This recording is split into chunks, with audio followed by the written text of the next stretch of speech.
Já estudamos sobre Deus o Pai, a primeira pessoa da Trindade. Também estudamos sobre Deus o Filho, a segunda pessoa da Trindade. E agora vamos para a conclusão, estudando o Espírito Santo, a terceira pessoa da Trindade. Então vamos aqui começar a nossa leitura em Isaías capítulo 48.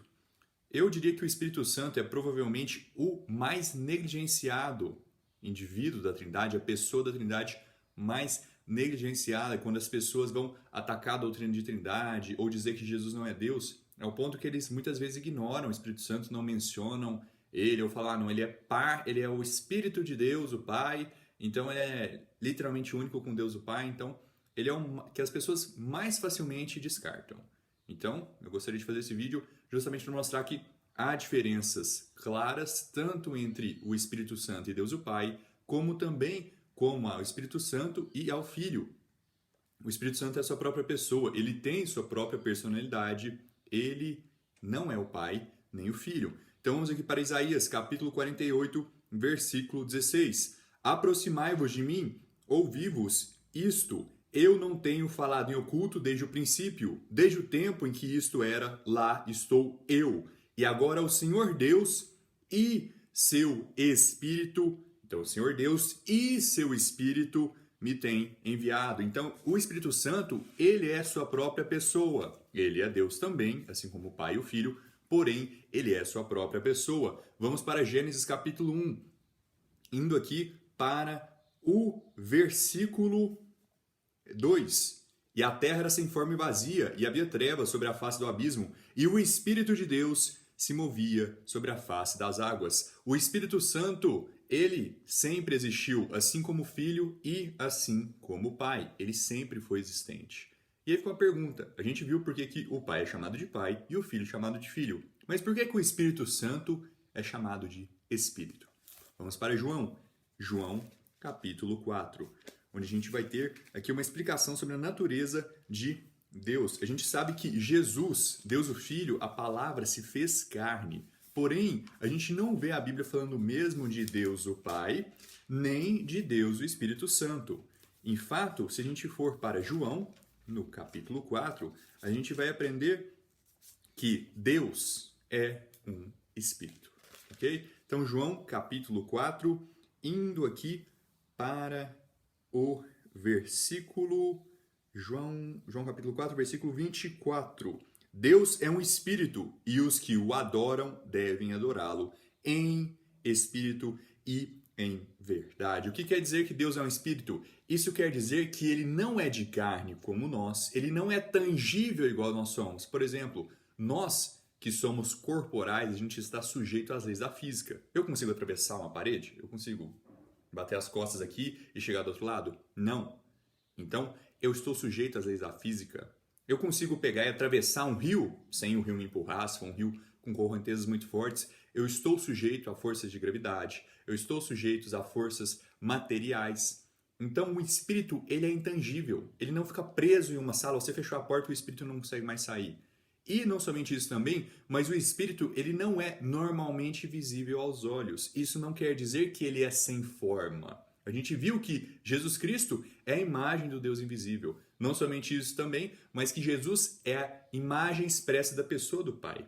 Então, considerando que Jesus Cristo é idêntico ao Pai, eu não vejo, por que não, o Espírito Santo não seja também idêntico. Então, aqui a gente tem essas três pessoas distintas, porém, que são só um Deus, com a mesma aparência física. A diferença é que, corporalmente, a gente só consegue ver Jesus Cristo.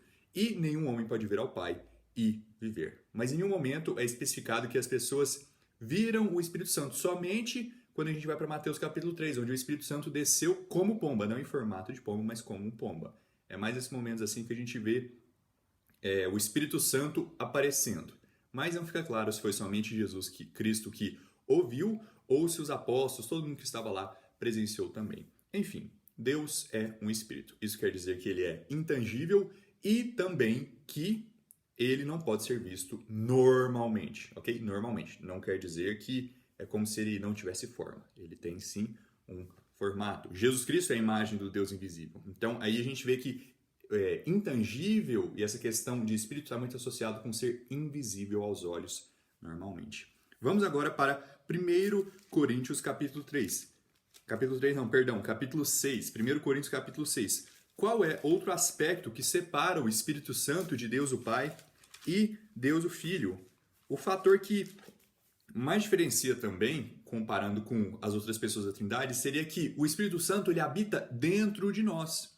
Isso é um elemento único dele, no qual ele está constantemente habitando em nós. Nós somos o templo do Espírito Santo. Agora, fato é que a gente pode estar seguindo a Jesus Cristo, a gente pode estar seguindo o caminho de Deus e Deus está em nós.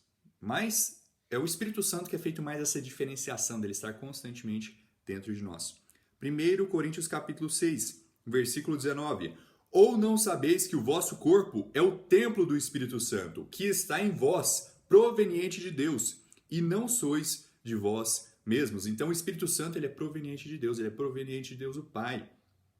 O Espírito Santo ele habita dentro de nós. Deus nunca nos abandona. O Espírito Santo é o Consolador que está dia após dia conosco, porque fostes comprados por um preço, portanto glorificai a Deus no vosso corpo e no vosso espírito, os quais são de Deus. Então é até interessante entender que o Espírito Santo ele está constantemente dentro de nós, ele está constantemente vendo, ele está presente em nossas vidas. E tudo que a gente faz vai ter um impacto em como o Espírito Santo reage com a gente. É importante a gente entender isso também. Vamos agora para 2 Coríntios. 2 Coríntios capítulo 6. 2 Coríntios capítulo 6. Onde a gente vai ver mais uma vez esse elemento sendo falado do Espírito Santo habitando em nós. 2 Coríntios capítulo 6, indo aqui para o versículo 16. E que acordo tem o templo de Deus com os ídolos, porque vós sois o templo do Deus vivo. O Espírito Santo habita dentro de nós. 2 Coríntios 16, a gente é o templo do Deus vivo. O Espírito Santo é Deus. Ele é sua pessoa separada do Pai e do Filho. O Espírito Santo não é o Filho, ele também não é o Pai. Então, a gente pode ir aqui agora para Ezequiel, capítulo 36. É interessante a gente notar que o Espírito Santo ele foi profetizado desde os tempos antigos. Desde o Antigo Testamento já havia profecias de que o Espírito Santo viria e habitaria em nós. Ezequiel 36, vamos para Ezequiel, capítulo 36, versículo 26. Um novo coração também vos darei, e um novo espírito eu colocarei dentro de vós, e eu tirarei o coração de pedra da vossa carne, e eu vos darei um coração de carne, e eu colocarei o meu espírito dentro de vós, e vos farei andar nos meus estatutos, e guardareis os meus juízos, e os fareis. Não somente aqui, mas também em Joel. Vamos para Joel, capítulo 2. Mas, poxa, por que o Espírito Santo está sendo profetizado aqui, se no Antigo Testamento ele já existia? É porque a gente precisa entender também a diferença na atuação do Espírito Santo no Antigo Testamento e no Novo. Em que sentido? No Antigo Testamento, o Espírito Santo ele não permanecia sobre as pessoas permanentemente. Ele não permanecia constantemente nas pessoas. No Antigo Testamento, ele estava sobre as pessoas. Ele caía sobre uma certa pessoa e essa pessoa fazia grandes proezas para Deus nesse momento. Ela estava cheia do Espírito Santo. É importante a gente entender essa diferenciação entre estar cheio do Espírito Santo e ser o templo do Deus vivo. Vamos aqui para Joel. Joel, capítulo 2, onde a gente vê mais uma profecia sobre o Espírito Santo. Joel, capítulo 2, versículo 28. Versículo 28. E acontecerá que depois derramarei o meu espírito sobre toda a carne, e vossos filhos e vossas filhas profetizarão. Os vossos velhos sonharão sonhos, e vossos jovens verão visões. E também sobre os servos e sobre as servas, naqueles dias derramarei o meu espírito. E o que está sendo associado aqui, Deus derramar o espírito dele? Com as pessoas tendo visões, tendo sonhos, sendo usadas por Deus. A gente tem um exemplo de Sansão, que estava cheio do Espírito Santo e lutou contra um grande número de pessoas, fez atos milagrosos. A gente tem um exemplo de Saul também, que estava cheio de coragem e cheio do Espírito de Deus. Porém, no Antigo Testamento, o que acontecia? Quando a pessoa parava de caminhar para Deus, o Espírito Santo saía dela. O Espírito Santo não estava mais sobre ela. A gente pode ir aqui para 1 Samuel. 1 Samuel, capítulo 16. É aqui que a gente vê uma diferenciação entre o Espírito Santo habitar dentro da pessoa e o Espírito Santo estar sobre a pessoa. Sobre a pessoa é temporário. A pessoa estar cheia do Espírito Santo é algo temporário. Ela precisa manter isso com boas obras. O Espírito Santo habitar dentro da pessoa é eterno. E aconteceu no Novo Testamento. A gente vê aí o dia de Pentecostes, onde o Espírito Santo caiu sobre as pessoas e permaneceu para sempre. E hoje em dia, simplesmente a pessoa acreditar, ela já recebe o Espírito Santo. Então vamos aqui para 1 Samuel capítulo 16, versículo 14. Porém o Espírito do Senhor retirou-se de Saul, e um espírito maligno da parte do Senhor o atormentou. Então, se alguém vive em grande pecado, o que acontece? A pessoa não vai estar cheia do Espírito Santo. Saul aqui estava constantemente desobedecendo e desagradando a Deus. Então o Espírito Santo que estava sobre ele e que permitiu que ele fizesse grandes proezas, grandes atos milagrosos para Deus, se apartou dele. A mesma coisa a gente vê com Sansão também. Sansão começou a viver uma vida de grande pecado, desobedecendo a Deus, o Espírito Santo se aparta dele. E a gente tem até o exemplo de Davi, que depois de cometer aquele pecado de adultério e também de assassinato, ele ora para Deus, em Salmos a gente consegue ver isso, orando para que Deus não retire o Espírito dele, o Santo Espírito dele. Então, a gente vê que no Antigo Testamento, o Espírito Santo estar sobre alguém é um fator temporário e ele pode ser retirado. Porém, no Novo, não é assim. Vamos para Efésios, capítulo 1. Não é para dizer que ainda não é possível que o Espírito Santo esteja sobre alguém. Quando a gente vê que uma pessoa está profetizando, a gente vê que o Espírito Santo está sobre ela. Quando uma pessoa está sendo grandemente usada por Deus, fazendo atos corajosos, a gente vê que o Espírito Santo está atuando naquela pessoa. Porém, isso não é algo constante. A pessoa não está cheia do Espírito Santo toda hora, independente do que aconteça. Diferente é do Espírito Santo habitar dentro dela. Efésios capítulo 1, versículo 13. Em quem também vós confiastes, falando aqui de Cristo, depois que ouvistes a palavra da verdade, o evangelho da vossa salvação, em quem também depois disso crestes, fostes selados com o Espírito Santo da promessa. O Espírito Santo, ele nos sela para o dia da redenção, quem é a garantia da nossa herança, até a redenção da possessão adquirida, para louvor da sua glória. Vamos para Efésios, capítulo 4. Efésios, capítulo 4. Efésios capítulo 4, versículo 30. Vamos aqui para o versículo 30. Algo que a gente precisa entender. O Espírito Santo habita continuamente dentro de nós? Sim. Ele vai sair da gente totalmente? Nunca. A gente é o templo do Deus vivo. Quando a gente é salvo, a gente se torna o templo do Deus vivo. Porém, olha o que pode acontecer aqui.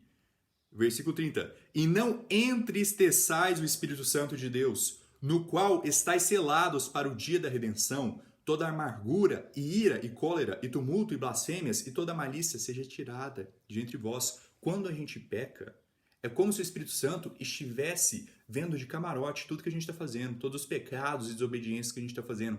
E isso entristece o Espírito Santo. O Espírito Santo, ele não dá testemunho dele mesmo, mas ele dá testemunho de Deus, da palavra de Deus, de Cristo. Ele nos leva até Cristo. E tem muitos cristãos que vão estar vivendo em pecado e vão usar como justificativa: o Espírito Santo está me guiando para esse caminho, que é contrário à palavra de Deus. Isso não é verdade. A sua carne está te guiando para esse caminho.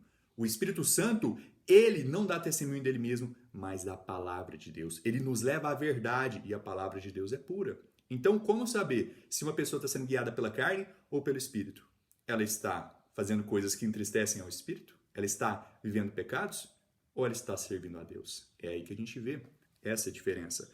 Vamos aqui para 2 Pedro, capítulo 1. Chegou no final de nossa leitura.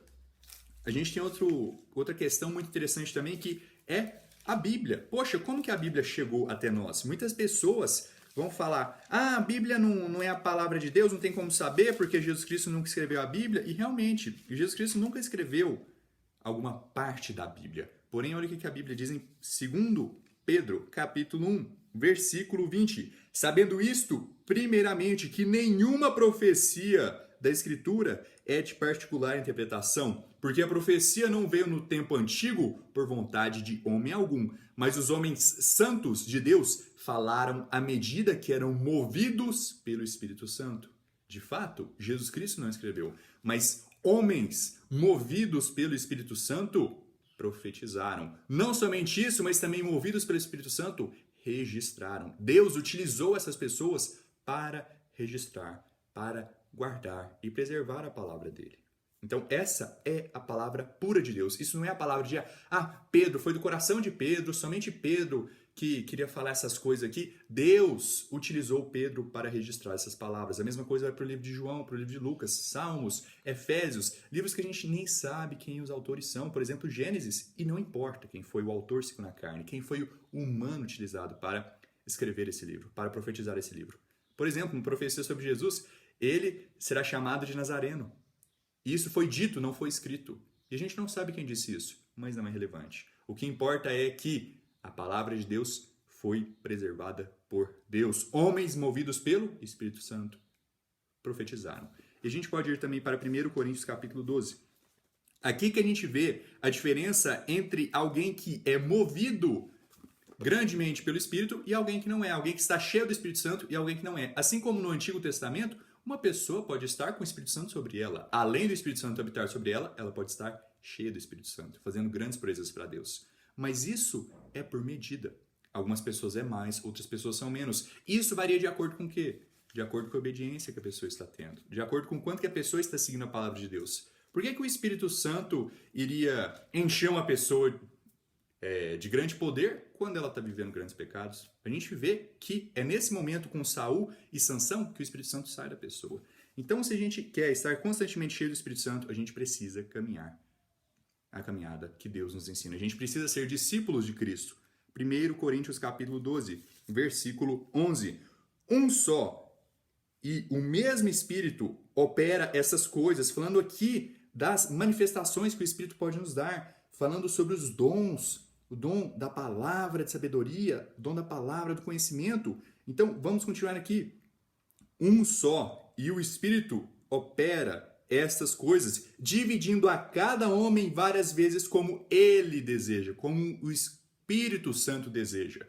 E é evidente, segundo a Bíblia, que ele vai desejar dar mais dons, mais presentes, deixar que a pessoa esteja cheia do Espírito Santo, aquela pessoa que for a mais fiel com Deus. Aquela pessoa que estiver juntando mais e mais tesouros no reino de Deus. A quem muito é dado, muito é requerido. Então, uma pessoa, por exemplo, como Saul, que por um bom tempo foi uma pessoa que servia a Deus, mas quando começou a desobedecer, o Espírito Santo não foi dando tantos dons como estava dando antes. E tem outra coisa também. Aquele que tem, ele será dado. E aquele que não tem, até aquilo que parece ser, será retirado dele. Então, aquela pessoa que está caminhando para Deus, está juntando recompensas, ainda mais recompensas vão ser dadas a ele. Ainda mais dons vão ser dados a ele. Mas aquela pessoa que não está ajuntando, ela está espalhando. E até aquilo que ela parece ter, vai ser retirada. A quantidade de dons que ela está tendo, às vezes pode até diminuir também. Dons de palavra, dons de profecia. Então aí fica a importância da gente caminhar. A caminhada para Deus. Então vamos aqui, mais um exemplo, né? 1 Tessalonicenses, capítulo 5, para a gente concluir esse vídeo. 1 Tessalonicenses, capítulo 5, versículo 19. A gente viu a importância de agradar o Espírito Santo, de não entristecer o Espírito Santo. A gente viu qual é a personalidade do Espírito Santo. Que ele fica triste quando a gente peca. Que ele fica sobre nós quando a gente está seguindo a Deus, quando a gente está em fogo pela caminhada de Deus. 1 Tessalonicenses capítulo 5, versículo 19. A conclusão é: não apagueis o Espírito. O Espírito Santo quer nos guiar para toda a verdade, mas a carne quer nos levar para o contrário. A carne quer nos levar para pecar. E a gente vive uma guerra. Então, irmãos e irmãs, não sufoquei, apaguei o Espírito. Não abafes o Espírito Santo quando ele falar para você: não faça isso. Isso é errado. Vamos fazer o que a Bíblia fala. Então, é com isso que eu concluo esse vídeo. Muito obrigado a todos que assistiram, que Deus abençoe vocês e até mais.